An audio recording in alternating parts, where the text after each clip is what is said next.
ओम गं गणपते नमः। आप सभी का मेरे चैनल पर बहुत बहुत स्वागत है। इस वीडियो में हम गीता के पंचम अध्याय के महात्म्य का रसपान करेंगे।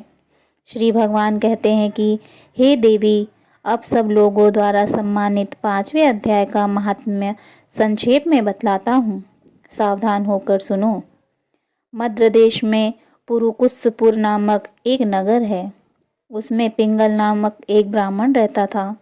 वह वेद पाठी ब्राह्मणों के विख्यात वंश में जो सर्वदा निष्कलंक था में उत्पन्न हुआ था, किंतु अपने कुल के लिए उचित वेद शास्त्रों के स्वाध्याय को छोड़कर ढोल बजाते हुए उसने नाच गान में मन लगाया। गीत, नृत्य और बाजा बजाने की कला में परिश्रम करके पिंगल ने बड़ी प्रसिद्धि प्राप्त कर ली और उसी से उसका राजभवन में प्रवेश भी हो गया। वह राजा के साथ रहने लगा। स्त्रियों के सिवा और कहीं उसका मन नहीं लगता था। धीरे धीरे अभिमान बढ़ जाने से उच्छृंखल होकर वह एकांत में राजा से दूसरों के दोष बतलाने लगा। पिंगल की एक स्त्री थी जिसका नाम था अरुणा। वह नीच कुल में उत्पन्न हुई थी और कामी पुरुषों के साथ विहार करने की इच्छा के साथ सदा ही उनकी खोज में घूमती रहती थी। उसने अपने पति को अपने मार्ग का कंटक समझकर एक दिन आधी रात में घर के भीतर ही उसका सिर काटकर मार डाला और उसकी लाश को जमीन में गाड़ दिया। इस प्रकार प्राणों से विमुक्त होने पर वह यमलोक पहुंचा और भीषण नरकों का उपभोग करके निर्जन वन में गिद्ध हुआ। अरुणा भी भगंदर रोग से अपने सुंदर शरीर को त्याग कर घोर नरक भोगने के पश्चात उसी वन में शुकी हुई। एक दिन वह दाना चुगने की इच्छा से इधर उधर फुदक रही थी। इतने में ही उस गिद्ध ने पूर्व जन्म के वैर को स्मरण करके उसे अपने तीखे नखों से फाड़ डाला। शुकी घायल होकर पानी से भरी हुई मनुष्य की खोपड़ी में गिरी। गिद्ध पुनः उसकी ओर झपटा। इतने में ही जाल फैलाने वाले बहेलियों ने उसे भी बाणों का निशाना बना लिया। उसकी पूर्व जन्म की पत्नी शुकी उस खोपड़ी के जल में डूबकर प्राण त्याग चुकी थी। फिर वह क्रूर पक्षी भी उसी जल में डूब गया। यमराज के दूत उन दोनों को यमलोक में ले गए।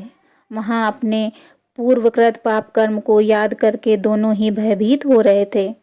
तदंतर यमराज ने जब उनके घृणित कर्मों पर दृष्टिपात किया तब उन्हें मालूम हुआ कि मृत्यु के समय अकस्मात खोपड़ी के जल में स्नान करने से इन दोनों का पाप नष्ट हो गया है। तब उन्होंने उन दोनों को मनोवांछित लोक में जाने की आज्ञा दी। यह सुनकर अपने पाप को याद करते हुए वे दोनों बड़े विस्मय में पड़ गए और पास जाकर धर्मराज के चरणों में प्रणाम करके पूछने लगे, हे भगवान, हम दोनों ने पूर्व जन्म में अत्यंत घृणित पाप संचय किया है, फिर हमें मनोवांछित लोक में भेजने का क्या कारण है?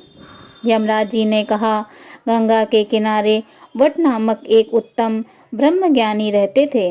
वे एकांतवासी, ममता रहित, शांत, विरक्त और किसी से भी द्वेष न रखने वाले थे। प्रतिदिन गीता के 5वें अध्याय का जप करना उनका सदा का ही नियम था। 5वें अध्याय को श्रवण कर लेने पर महापापी पुरुष भी सनातन ब्रह्म का ज्ञान प्राप्त कर लेता है। उसी पुण्य के प्रभाव से शुद्ध चित्त होकर उन्होंने अपने शरीर का परित्याग किया था। गीता के पाठ से जिनका शरीर निर्मल हो गया था, जो आत्मज्ञान प्राप्त कर चुके थे, उन्हीं महात्मा की खोपड़ी का जल पाकर तुम दोनों पवित्र हो गए। अब तुम दोनों मनोवांछित लोक को जाओ, क्योंकि गीता के 5वें अध्याय के महात्म्य से तुम दोनों शुद्ध हो गए हो।